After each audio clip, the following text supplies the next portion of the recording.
کل جوڑ کے کچھ کم مہینہ ہو سکتا ہے اس میں آپ جوڑ لیجیے گا، لیکن تقریباً 28 سال. تو اس میں ایک دنیاوی بات یا ایک دنیاوی بات کی طرف آپ کو روشنی ڈالتا ہوا جاؤں کہ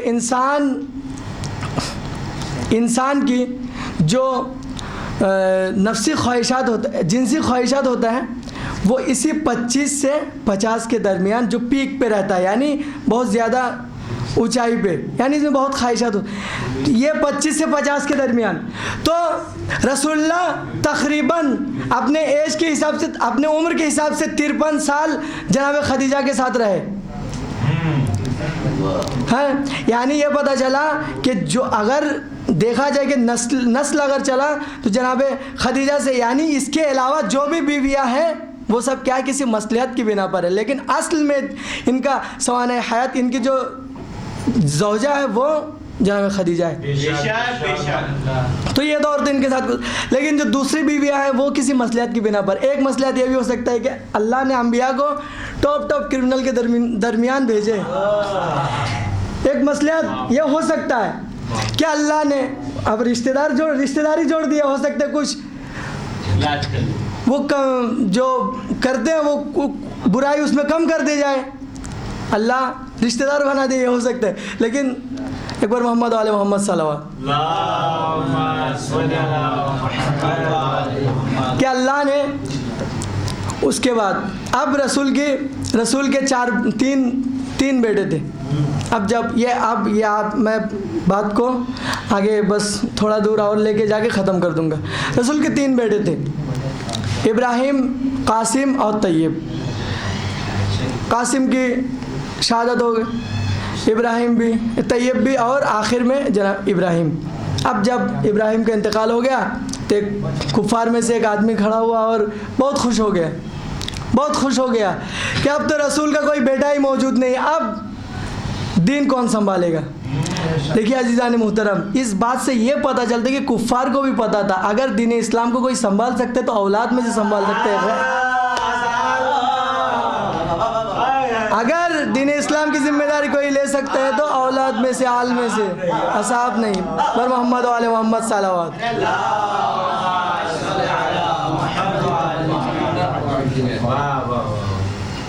تو یہ پتہ چل گیا کہ اس کے بعد اپنا علماء، اپنے عالم دین جو شیعہ ہیں، ان کا نام کمال حیدری صاحب کا ایک قول ہے کہ بھائی اتنی لمبی چوڑی بحث کرنے کی ضرورت ہی نہیں ہے کہ قرآن میں کبھی بھی ایک آیت موجود ہے، اس کے بعد جو دوسری آیت ہے وہ کبھی الگ نہیں ہے دونوں، یعنی سابقہ یا لاحقہ دونوں کی بات سیم ہے.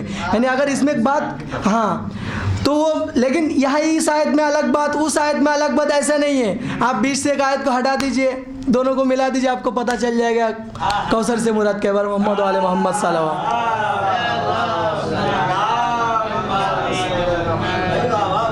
اس کے بعد انا اعطیناک الکوثر فصل لربک وانحر. اب فخر الدین رازی لکھتے ہیں کہ امام ابو حنیفہ کا ایک مسئلہ ہے. کیا ہے وہ؟ کہ اگر کوئی کسی چیز کو کسی کو دیا جائے گفٹ اور اس سے عوض نہ لیا جائے، یعنی مثال کے ذریعے سمجھا دوں، اگر میں آپ کے گھر گیا، آپ نے میں مولانا ہوں، آپ کے گھر گیا، آپ نے مجھے کچھ گفٹ کیا اور اس کے بدلے میں تعویذ یا کچھ دعا یا کچھ کر لیا ہم سے، ٹھیک ہے. اب جو مولانا کا جو ہوتا ہے، ٹھیک ہے، یا مجلس پڑھوا لی ہے، ٹھیک ہے. تو اگر ہم نے آپ کے اس گفٹ کے بدلے یہ کام کیا تو آپ مجھ سے وہ چیز کا مطالبہ دوسری مرتبہ نہیں کر سکتے، یعنی واپس نہیں لے سکتے. لیکن اگر اس کے عوض میں ہم نے کچھ نہیں کیا تھا، جسٹ آپ نے ایسے دے دیا ہم کو کہ مولانا یہ آپ کے لیے ہدیہ، اور ہم نے آپ کو کچھ نہیں کیا، آپ کے لیے کچھ بھی نہیں کیا، تو آپ اس صورت میں لے سکتے ہیں. ان کا یہ مسئلہ ہے، ان کا مسئلہ ہے.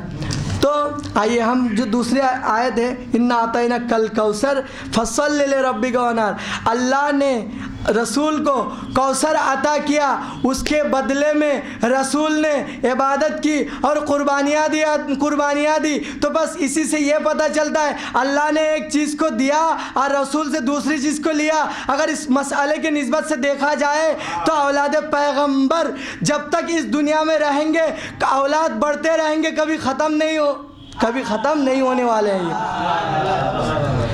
تو اس سے یہ پتہ چلتا ہے کہ کبھی یہ چیز اس کے بعد ایک جملہ وہ بولے دیکھو بنی امیہ، کوئی بھی شخص اس دنیا میں یہ نہیں کہہ سکتا کہ میں بنی امیہ سے ہوں یا بنی امیہ کی نسل ابھی موجود ہے اس دنیا میں۔ بس ایک ہی کرم اللہ کا، ایک نسل پر کرم موجود ہے، وہ اس فاطمہ کے اولاد پر، کہ جس کے خاندان ابھی تک اس دنیا میں موجود ہے، اور ابھی تک آج اور جب تک دنیا قائم رہے گی تب تک نسل فاطمہ موجود رہے۔ بر محمد و آل محمد صلوات۔ اب یہ تو ہو گیا ثابت کہ کوثر سے مراد کون ہے۔ ہم نہیں کہتے، یہ فخر الدین رازی کہتے ہیں، اور اگر آپ اس کو اشکال ہے کہ بھائی آپ نے غلط پڑھا ہے تو آپ فخر الدین رازی سے پوچھیے، کیونکہ آپ کے عالم دین ہیں، ٹھیک ہے؟ کیونکہ ہم پہلے ہی بتا دیے تھے کہ اگر اپنے علماء سے ثابت کریں پھر کیا بات، ہم آپ کے علماء سے ثابت کریں گے۔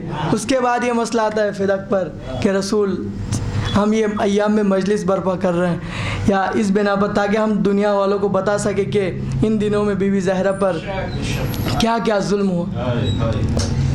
اب ایک اشکال ہم پر یہ کرتے ہیں کہ بس آخری بات، ایک اشکال یہ کرتے ہیں کہ انبیاء وارث نہیں چھوڑتے، انبیاء کے مال میراث نہیں ہوتا۔ تو میں یہ پہلے واضح کر دوں کہ رسول اپنے زندگی میں ہی بی بی زہرا کو وہ ہبا کر کے گئے تھے۔ یعنی میراث کب ہوگا کہ جب باپ زندہ ہے،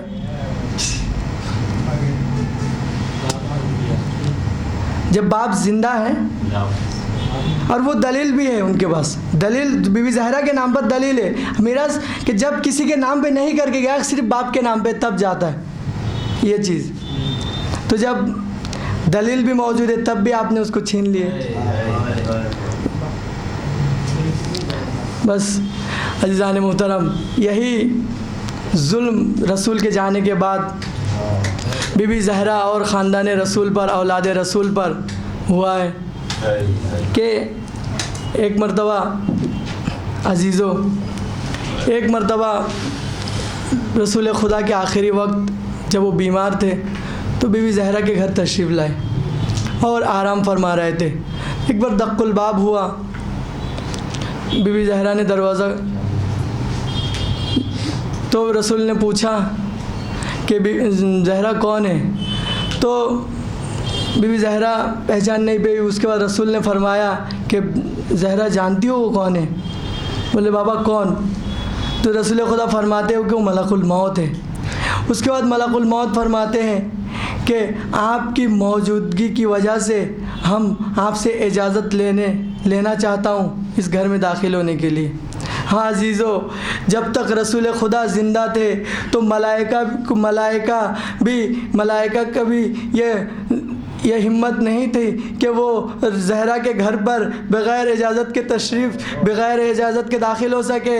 ہاں عزیزو، جب رسول خدا اس دنیا سے چلے گئے، وہ مسلمان جو رسول کے کلمہ گو تھے، بی بی زہرا کے گھر پر حملہ کر دیا، بی بی زہرا کے دروازے پر آگ اور لکڑی جمع کیا، اس کے بعد بی بی زہرا کے دروازے کو آگ لگا دیا۔ ہاں عزیزو، روایت میں ہے کہ جب بی بی زہرا کے دروازے کو آگ لگایا گیا، ایک بار آگ لگانے کے بعد ایک ملعون بی بی زہرا کے دروازے پر لات مارتا ہے، اس کے بعد دروازہ ٹوٹ جاتا ہے اور بی بی دروازہ اور در کے درمیان اس طریقے سے پس جاتی ہے کہ روایت میں موجود ہے کہ جس طریقے سے ایک پھل کو نچوڑا جاتا ہے دو لکڑیوں کے درمیان یا دو چیزوں کے درمیان، اس طریقے سے بی بی پس گئی تھی۔ ہاں عزیزو، جب بی بی زہرا پر در گرا اور پسلیاں ٹوٹ گئی اور محسن بھی شکم میں شہید ہو گیا۔ انا للہ و انا الیہ راجعون، ذنب قضائی و تسلیم الامر، ماتم حسین۔